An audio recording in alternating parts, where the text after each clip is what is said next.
How's it going, everybody, and welcome back to another video. So today I wanted to kind of go over something a little bit more niche that I haven't really covered something like this on the channel before.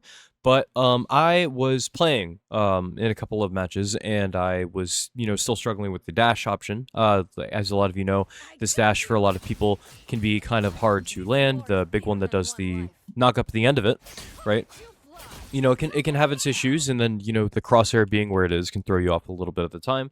But while scrolling through, some, like, YouTube shorts or whatever, don't judge me, don't call me Unk or anything like that, but, while doing so, I kind of actually noticed something. There was a player that got killed, and then in the spectating thing, I noticed that the Magic player, did not have a crosshair, and I was like, I wonder why that is, right?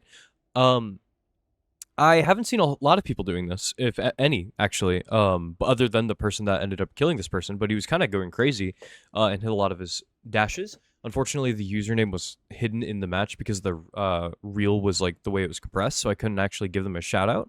But I noticed that whenever they don't have the crosshair, it felt like they weren't gluing their eyes to the middle of their screen so much, right? So, like, whenever you're playing, you'll notice that, like, your crosshair will be kind of the center of attention.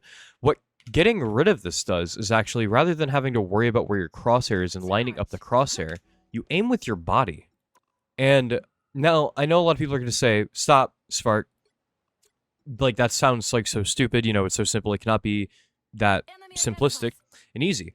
Well, upon getting rid of the crosshair, you don't have anywhere to really look. You're not aiming anything really in the center of your screen like you were before. So the difference is now you're kind of aiming, the first place you're going to look to is where Magic is standing, right? Where Magic is standing and where she lines up with somebody else that you're looking at, right? And as you can see, whenever Magic is, like, facing them, it becomes a little bit less distracting to land this dash. And upon that being less distracting, you'll find, after a bit of practice, that landing dashes when you aim with Magic herself rather than with the crosshair becomes a bit easier. And now, this isn't going to be like the cheat code that makes you land everything. And these aren't, obviously, like, they're not exactly the hardest hitting moving targets to hit. But whenever you put it into practice, and you actually go and study things like in Doom Match, and you start grinding Doom Match out a little bit more, you'll actually find these are a little bit easier to land, because now, rather than distracting yourself with the crosshair at the center of the screen, you're using your entire body, you're using the entire player model, which is a lot more beneficial because, as a lot of you know, the dash actually does not go in correlation to the crosshair. It actually works in tandem with Magic herself, because she is the thing that is actually getting rid of the dash, not a projectile. It's not the same thing as the right click. And the other thing is, this actually has almost little to no impact on Magic herself. And there's no downside to this, because when you charge up the right click, the projectile, a cursor actually forms for you, making a circle that you're going to want to shoot through, because the hitbox on it is so incredibly wide, right? And you'll find that when you're doing a lot of this, you're not going to have instances like this where you're, like, aiming with your crosshair, because Magic isn't looking at them. So whenever you accidentally dash past them, you're not ever going to be aiming in that direction unless it's very, very, very quick anymore, right? Rather than that, you'll always be looking for, like, who is in front of me, and it also makes it a lot easier on reaction to kind of throw out there. The other thing that I wanted to kind of talk about was I changed my bindings a little bit over from my portal as well as my big dash. And the reason for this was because, and this is only going to help people on mouse and keyboard, I'm sorry for you console players, but upon doing this, I kind of noticed that rather than pressing E, meaning I have to lift my finger off of the D key for moving right-hand side,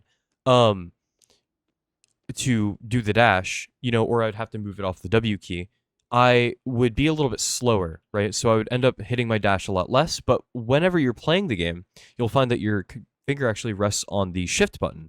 And because of this, it makes it much easier to kind of land it on reaction, because your pinkies, it's much less area for your finger to travel, right? So I found that it's been a lot more consistent doing something like this rather than just straight up pressing the E key because, you know, it's a little bit quicker. And this is going to take a little bit of practice. For that, I recommend people either go down here to this bottom area down here, or you go into the Doom Match setting. What I like to do down here is actually switch over... That was the wrong button. I like to switch this over to Iron Man. Okay, and I have him on dynamic movement at random, and movement speed on very quick, and then you can bump this up to super fast if you want to. And you can even turn off the timer here. You can hit apply. No problem, and then you can go into the end training, and then press start, and I have to wait 5 seconds. Dude, this is robbery. And what will happen is that they'll end up coming out, and because they're flying characters, they're going to be a little bit harder to hit than people over here, and because they move randomly, it'll be, you know, you'll have to actually work for it a little bit more. And this is super helpful because it's also going to allow you to, like, do what we talked about before, which is aiming with your body. It's a lot easier to do on reaction. You can stay airborne, so you can try to practice landing these whenever you're in the air. Overall, I just think that this is a much better way of doing things. It gives you a lot of room, and I know a lot of people, especially those of you on console who need to get really snappy because it can be harder to hit these flying characters. This is a really excellent way for you to do it. And then if you turn it up, say we go over here and we put the parameters to something a little bit different, where we put it on super fast and we hit apply. And they haven't started moving super duper quick yet, but as we go ahead and swap it back again here in a second. Deadly Kitten, by the way, thank you so much for the follow if you're watching. Going ahead and pressing the switch and allowing them to move around in the sky can be quite beneficial, because even I, like, struggle with hitting these after all this time, right? Because they're moving so fast. But it'll give you the muscle memory that you need, and eventually you can get really solid with it. And, I mean, everybody in their mama wants to be good at this character. This character is really, really beneficial to know how to play right now. It's just overall a very, very good experience to try to go in here. And then if 1v1s are something that you're trying to get a little bit more in tune with, then doing it against something like Bucky and Doom Match, since a lot of people play those popular characters that they want to be good with, is a great way to do that, right? So I hope this helps. I hope this is helpful for a lot of you guys. Personally, this has, you know, helped me quite a bit in the long run. And I can't stress it enough for a lot of you to kind of go in here and then put your nose to the grindstone. Just because a character does not have, you know, an assault rifle in their hand does not mean you can't practice your aim in some way or another. Personally, I'm going to be doing this a lot more, especially for warm-ups. I think this is super duper great. And overall, if mechanics are the thing that you're struggling with, this is something that can help you and really, really assist you. Let me know what you guys think. I want to know how you guys are dealing with the lack of crosshair, if that's something you want to try. I appreciate everybody stopping in, and I love you, mean it, and I'll see you guys next time. Later. Bye. See ya. Love ya.